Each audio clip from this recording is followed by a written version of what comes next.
तो जैसे कि हमने लास्ट एपिसोड में देखा था, वाई और हुआरिन के बीच में मिसअंडरस्टैंडिंग हो जाती है। अब वाई शांत बैठा रहता है और हुआरिन बोलती कि मैं तो बस तुम्हारे हाथ का पल्स चेक करने के लिए तुम्हारा हाथ मांगी थी और तुमने इतना ज़्यादा मिसअंडरस्टैंडिंग कर लिया। और वाई बोलता है कि वेल मैं उस टाइम के बात को समझ नहीं पाया था। तो हुआरिन इसके साइड में आके बैठती है और इससे माफ़ी मांगती है पहले तो, और क्योंकि इसके सामने अचानक से आ गई थी और इतना रूडली एक्ट किया था।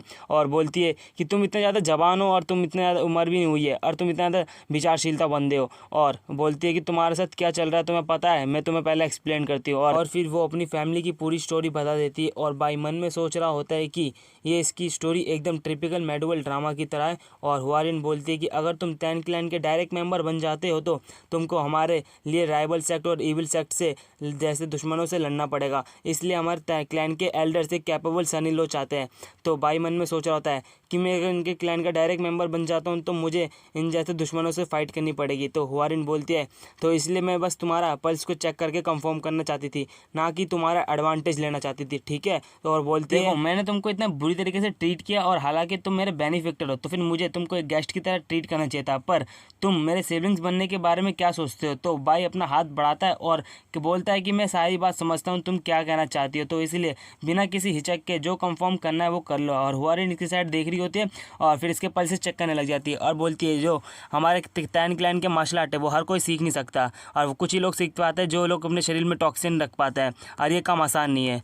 और बताती है जितने भी हमारे शरीर में पॉइजन्स को धीरे धीरे बढ़ाना पड़ता है, जब भी हमारा रियलम बढ़ता है, एक धीरे धीरे बढ़ाएंगे 10 पॉइजन रियलम, फिर बाद में 100 पॉइजन रियलम, फिर 1000 पॉइजन रियलम, ऐसा करके हमारे रियलम बढ़ते हैं जब तक हम शरीर में पॉइजन इकट्ठा करते हैं। और इसके लिए भी बॉडी होती है एक। और बोलती है फॉर्चुनेटली तुम्हारे पास एक बॉडी है जिससे तुम पॉइजन टेक्निक को सीख पाओगे, पर तुम्हारे पास बस 10 पॉइजन बॉडी है। और इन बाई को बोलती है कि तुम बस 10 टाइप के पॉइजन को हैंडल कर पाओगे, जो कि बहुत ज़्यादा अच्छी बात तो है क्योंकि तुम हमारे टैन क्लैन में पैदा नहीं हुए। अगर मैं सच बताऊं तुम्हारे टैन क्लैन के हिसाब से तुम्हारा जो टैलेंट है वो बस फर्स्ट रेट मार्शल आर्ट के जितना ताकतवर है, और अगर तुम्हें हाईएस्ट मार्शल आर्ट प्रोग्रेस में जाना है तो तुम्हारे पास इनर टैलेंट होना चाहिए, जो कि तुम्हारे पास नहीं है। अब वो वहाँ से उठते हैं और उसको बोलते हैं कि मुझे माफ़ कर देना, मैंने तुम्हारा इतना ज़्यादा टाइम वेस्ट किया, अब मैं यहाँ से चलती हूँ। और हमारा मेन कैरेक्टर भी बोलते हैं कि अपना ध्यान रखिएगा यंग मिस, और फिर यहाँ से भी वो ग्रीट करके चले जाता है। और हमारा मेन कैरेक्टर सोचता है क्या बस मेरे पास 10 पॉइजन बॉडी है, इसका मतलब कि मैं जानबट को नहीं पकड़ पाऊंगा। और हमें बताया जाता है कि ये सिचुएशन बहुत ज़्यादा सीरियस है बाइक के लिए। डायरेक्ट सीन हमें हुआरिन को दिखाया जाता है जो कि बहुत ज़्यादा मस्त लग रही होती है और अभी नहा के निकली होती है।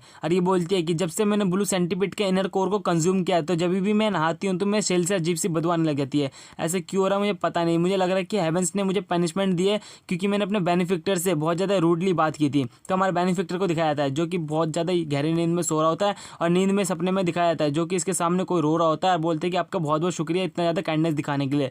तो सामने दिखाया जाता है वो होती है हुआरिन और बोलती है कि थैंक यू माई बेनिफिक्टर। अब बोलते क्या ये सपना है, और हुआरिन बोलती है कि नहीं ये सपना भी नहीं है पर ये सपना जैसा भी है। ये बोलती है कि जिसने मैंने इनर कोर को डिवोर किया है मैंने उसका अपीयरेंस लेके यहाँ पर आई हूँ और मैं इन ब्लू सेंटीपेड्स की मम्मी हूँ।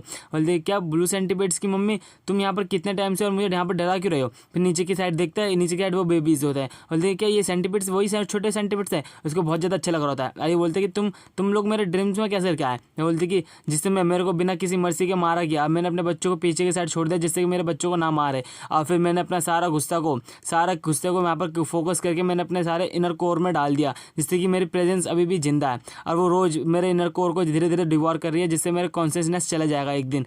पर मैं चाहती हूँ कि जब भी मैं यहाँ पर आऊँ तो आप मुझे अलाउ कीजिए यहाँ पर आने के लिए और मैं अपने बच्चों को भी मिल पाऊँगी क्योंकि आप मेरे बेनिफिक्टर है ना। बोलती कि हाँ मैं देखता हूँ।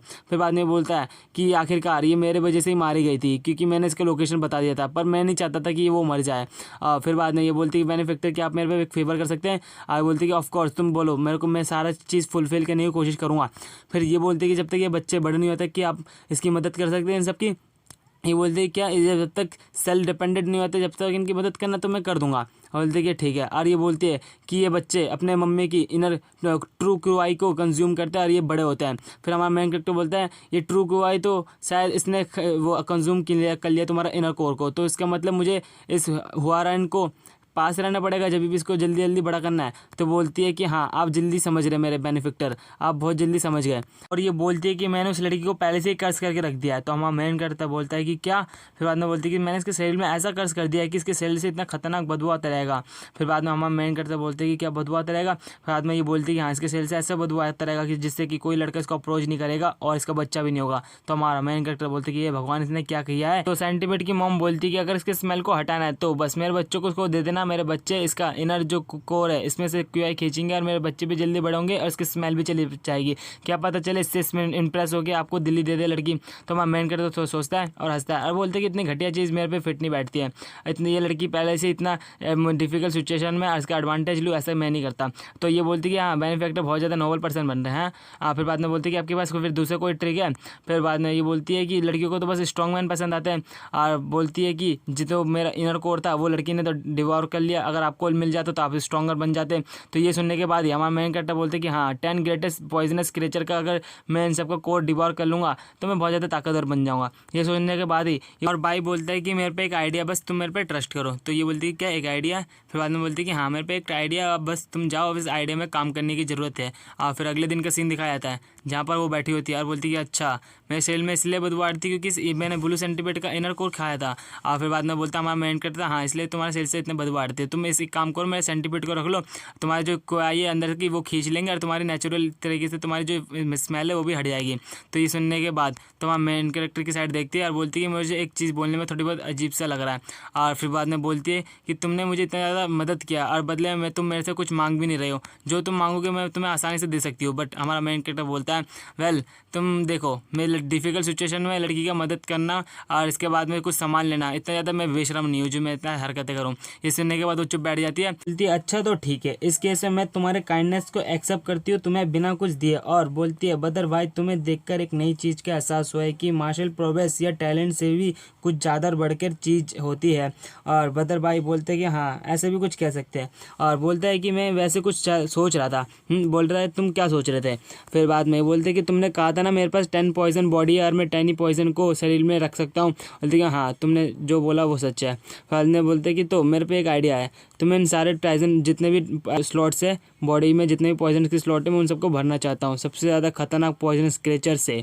बोलते कि क्या सबसे ज़्यादा 10 ग्रेटेस्ट पॉइजनस क्रिएचर के कोर से वो अपने बॉडी को क्रिएट करवाना चाहता है, पॉइजन से क्रिएट करना चाहता है। क्या ये मेरे लिए हेवेंस में सबसे ज़्यादा स्ट्रॉन्गेस्ट बनना चाहता है। तो भाई इसको हो गई तगड़ी वाली गलतफहमी। जैसे कि हमने देखा तैंग वारन को हो जाता है फिर से गलतफहमी और तैंग वारन के बारे में बताया जाता है जो कि मोरिन की 3 फ्लावर में से एक फ्लावर आती है जो सिचुआन के तैंग फैमिली की एक लौती लड़की तैंग वारन होती है। इसको एक लड़के की तरफ से फीलिंग बढ़ने लग जाती है क्योंकि एक लड़के ने इसको बोल्ड तरीके से कन्फेस किया होता है।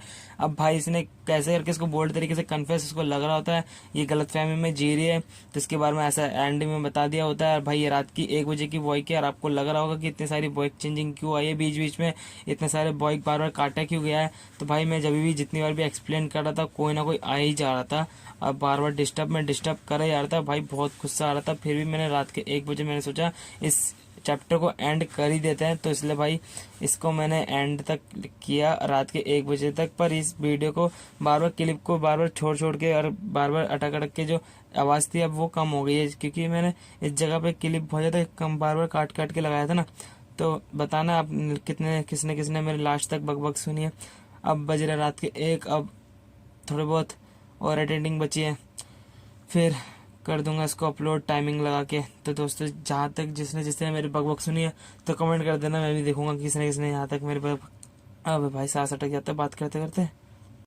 और ये लास्ट रिकॉर्डिंग भी सब्सक्राइबर्स के लिए कर देता हूँ भाई, आप लोगों का बहुत बहुत शुक्रिया। अगर यहाँ तक आपने देखा है तो आप लोगों ने इतना ज़्यादा सपोर्ट किया ना मेरे को, भाई दिल खुश हो गया। तो इसलिए भाई रात के 1 बजे भी वीडियो बनता है, लोग पागल कहने दो, आप लोगों को भाई वीडियो मिलना चाहिए ना।